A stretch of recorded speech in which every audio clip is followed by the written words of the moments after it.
আচলতে আজি নালন্দা পৰিয়ালৰ বাবে অতি দুখজনক আৰু বেদনাদায়ক খবৰ। যোৱা ৰবিবাৰে তেওঁৰ থানা চকৰ ওচৰত এটা দুৰ্ঘটনাগ্ৰস্তত পতিত হয় আৰু এই দুৰ্ঘটনা হৈছে গাড়ীৰ পৰা পৰি তেনেকে এটা দুৰ্ঘটনা হৈছিল। গুৱাহাটী চিকিৎসালয়ত চিকিৎসাধীন হৈ আছিল আৰু বিগত দিনকেইটা ICUত আছিল, যদিও যোৱাকালিৰ পৰা অৱস্থাৰ পৰিৱৰ্তন ঘটিছিল, বেয়াৰ ফালে গৈছিল। আৰু আমি ৰাতিৰ ভাগতে আচলতে এক প্ৰকাৰ খবৰটো পাইছিল, কিন্তু আনুষ্ঠানিক খবৰ নোপোৱাৰ বাবে আমি হয়তো ভাবিব পৰা নাছিল। কিন্তু ৰাতিপুৱাৰ ভাগত আজি আমি সেই দুখজনক খবৰটো পালো আৰু আমি মৰ্মাহত হৈ পৰিছো। একেবাৰে নালন্দা পৰিয়াল আমি মৰ্মাহত হৈ পৰিছো, দুখত অধীৰ হৈ পৰিছো। আমি আচলতে খুব প্ৰতিভাসম্পন্ন আছিল, এগৰাকী ভাল ছাত্ৰ আছিল আৰু পঢ়া পাতিত আগতকৈ বহুত উন্নত হৈছিল এতিয়া, আৰু 8ম শ্ৰেণীৰ খ শাখাত পঢ়িছিল আৰু নিজ মেধাৱী আছিল খুব, আৰু সংগীতৰ ক্ষেত্ৰতো আগবাঢ়িছিল। মই এই বিগত আমাৰ যি বাৰ্ষিক অধিৱেশন হৈছিল তাত নিজে গান শিকাইছিল বা নিজে গান বিভিন্ন প্ৰতিযোগিতাত অংশগ্ৰহণ কৰিছিল আৰু সাফল্য লাভ কৰিবলৈ সক্ষম হৈছিল। খেল খেলিছিল, তবলা বজাইছিল। দেউতাকৰ নাম আছিল ৰঞ্জিত তালুকদাৰ, মাকৰ নাম বিদা তালুকদাৰ। নিজ বাহজানীত ঘৰ আছিল, যদিও ইয়াত দৌল গোবিন্দপুৰত ভাড়াতীয়া হিচাপে আছিল আৰু বাপেকৰ সামাজিক ক্ষেত্ৰত আগবঢ়া আছিল আৰু ল'ৰাও আনকি বিভিন্ন প্ৰতিযোগিতাত অংশগ্ৰহণ কৰিছিল। খুব দুখ লাগিছে আচলতে। নালন্দা পৰিয়াল অতি মৰ্মাহত, দুখিত আৰু লগতে যিটো কুমাৰপাৰা চুবুৰী আচলতে জাপাৰগুচিৰ সকলো লোক শোকত ম্ৰিয়মান হৈ পৰিছে।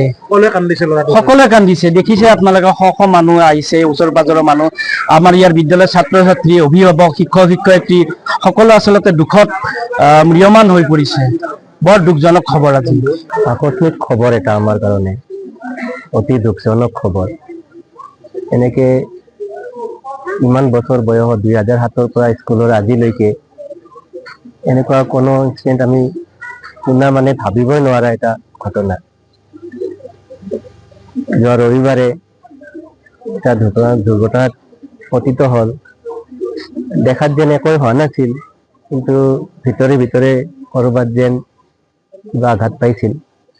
তেনেকে গুৱাহাটীত 2 দিন থাকি পিছত মৃত্যুৰ সাৱটি ল'লে আৰু এই বছৰত তেওঁ যথেষ্ট ভাল ৰিজাল্ট কৰি দেখুৱাইছিল। স্কুল উইকতো বিভিন্ন অনুষ্ঠানত তেওঁ অংশগ্ৰহণ কৰিছিল। মানে তেওঁৰ ক'ব লাগিব যেন কেৰিয়াৰ কি তেওঁ এতিয়া বুজি পোৱা হৈছিলহে। আৰু 8ত পঢ়িছিল আৰু ক্লাছত প্ৰথম ছাত্ৰ, ৰোল নম্বৰ 1। মানে আৰু এই বছৰ তেওঁ ধৰি লওক গান গায়, তেওঁ ভাল তবলা বজায়, তেওঁ ভাল চেছ খেলে, তেওঁ আবৃত্তি কৰে, তেওঁ বিভিন্ন দিশত তেওঁ আগবাঢ়ি আহিছিল আৰু কেৰিয়াৰৰ সপোন যেন এতিয়া দেখিছিল মাত্ৰ, এই সপোন দেখা বয়সতে তেওঁ নিজৰ প্ৰাণ হেৰুৱাব লগা হ'ল।